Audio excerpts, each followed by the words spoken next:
funny. Welcome back to my channel, guys. Sorry I have been MIA for a few months now. Kind of disappointed in myself a little, to be honest with you, but I am back now and ready to do some, I guess, try to do weekly vlogs for you guys at the very least, to keep you updated on exactly what's been happening. I can't even explain it. So before I left to go overseas, I did get some footage. However, I'm not too impressed with the footage, so I'm only going to show you short snippets of exactly what happened. I'm building a DC2 currently. I've pulled a K20 out of a Type S DC5 and I'm chucking it in this Jap Spec front DC2. This is the engine bay right now. A few holes here, like stitch welds all along here. There's 2 threads here. There was like all these like holes. Now it's only the holes that I need. Air intake. Shout out to Nextmod and my fam from Nextmod. You guys are freaking awesome and I miss you guys so much. I just wish I had this car and you guys like standing right here so I could just be like working on the car with you guys around, like, because I miss you guys so much. You guys became my family in such a short amount of time, and honestly, like, it sucks that I had to go, but I will see you guys again. Just know that I'm thinking of you guys all the time and I miss you guys so much, and you're all over my car, so look at that gloss. I've done the discs, upgraded to DBA. I've done the control arm. Steering rack reconditioned. I have to take the cat off. Never heard of Outlaw. Southern Cross on it. Ned Kelly.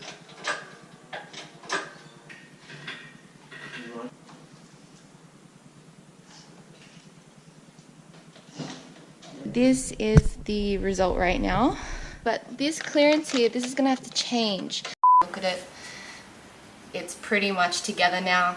And I feel really bad because nobody actually saw the process. But it's okay. Alright, so, I keep saying a lot.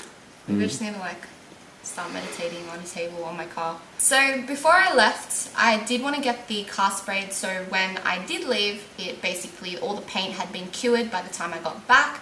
I could put the motor in. So that's exactly what we did. I knew somebody at Holly Lee Road Smash Repairs and I called them up and asked them, hey, can you do this job for me? Because I actually started shaving a little bit of the engine bay and it ended up me basically wanting to shave the whole entire engine bay. I was warned. Holly Lee Road Smash Repairs is the guy to go to. He shaved my whole entire engine bay, painted every single bit of my car. There are panels that are still obviously getting worked on at his shop, but I don't mind that because obviously we're not finished the car and I don't really want to scratch them anyway. The motor's actually in the car now, thanks to my dad. He helped me out, and we spent a whole day basically just craning the motor over and just chucking it in the car. It did actually, no, thank you to my mum and my dad because my mum actually helped too, so props to mum. It was a bit of a, we're gonna beep that out by the way, it was a bit of a to get inside the car. We had to maneuver it because the headers were already on the motor. Getting the actual headers, because as you can tell, they're ram horn headers, and basically they had to be pressed in before being put into the car, and it was just a mission. So we just attached them to the motor, put it in with the motor. I did scratch my engine bay, half of it. There's like a scratch about this big underneath my engine mount. I'm not too happy about that. I'm about to cry, but it's okay. It's okay. We've had a lot of problems with the brake booster, unfortunately. The brake booster is running into the ram horn headers. I did message 1320 on eBay when I did buy them. It was a very good price. It was only about, I'd say, maybe $700-800 delivered. However, yeah, I did want that ram horn header style look in my car. I asked them if it was going to clear everything on the firewall. They said yes, but it didn't because it's American and their brake boosters are on the other side. So unfortunately, they kind of, I guess, didn't cater for Aussies, I guess. Yeah, so unfortunately we did have some problems with that. However, I do have my friend Jake. We ended up going to Pick and Pay Less. I think it's in Blacktown, is it? Yeah, it's in Blacktown. And We went there on like a 40-degree day. Well, it felt like 50 degrees actually. Degrees Celsius, by the way, for all you Americans if you're watching. Degrees Celsius. That's pretty hot. It's like being in an oven. So we ended up going to Pick and Payless, and we went to go see this EG Civic and pull off the brake booster. And it actually happened to be almost half the size of the DC2 Type R brake booster. And that's going to alleviate the problem of the headers running into the brake master and the brake booster. I didn't want to run no brake booster. I could have easily run a delete kit, done the shortcut way around, but unfortunately I don't really, well, not unfortunately, I just don't want to do shortcuts on this car because I do also want it to be a street car and something that's also safe and comfortable and also engineerable.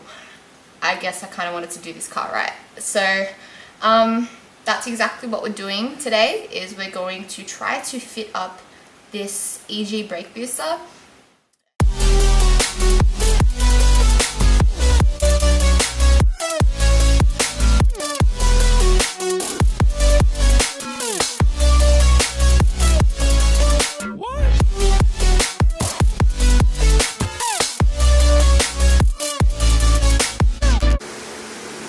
So I'm a little concerned about this because two reasons.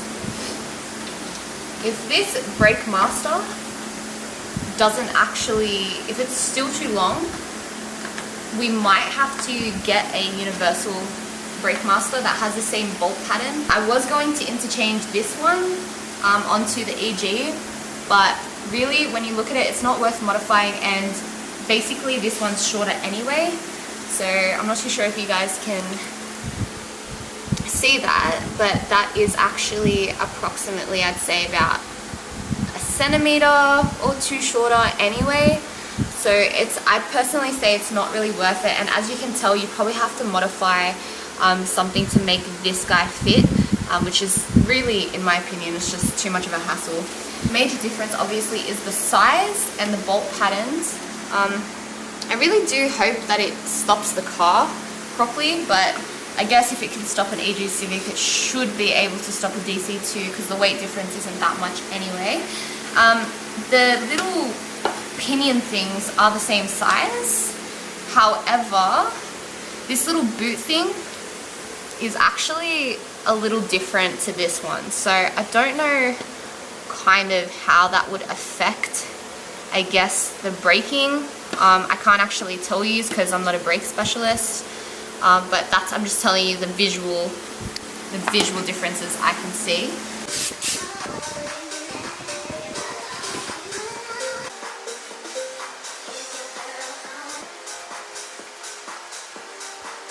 Yeah.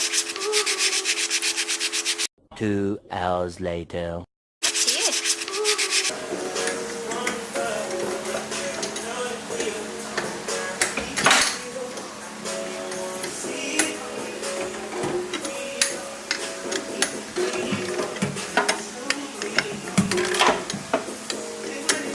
My hair's a mess. So the brake booster is now out of the car. Thank you to my cameraman for getting that last bolt and spraying my future brake booster out of the EG. Thank you for doing that, because like honestly getting those headers off was a mission.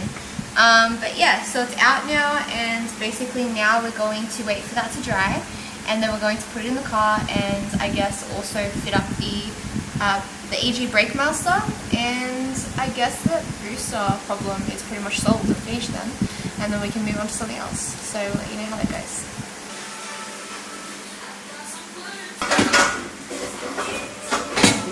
So basically what we just ended up doing was putting the brake booster in the car, on the car. Kinda, maybe? We'll just leave that. On. Whatever. Anyway, put it in on the car. And now we're about to put the brake master in. Luckily the bolt patterns did fit, so that is definitely positive. I haven't found too much information about that on the internet, so I think that's like a really good point for anybody who wants to run a shorter or a smaller brake booster, is that you definitely can use something that is half the size, and it is an EG brake booster. So yeah, we'll see how this fits on and how it basically runs into the headers, because I'm not too sure if it's actually going to hit the header or not, but by the looks of things we should be okay.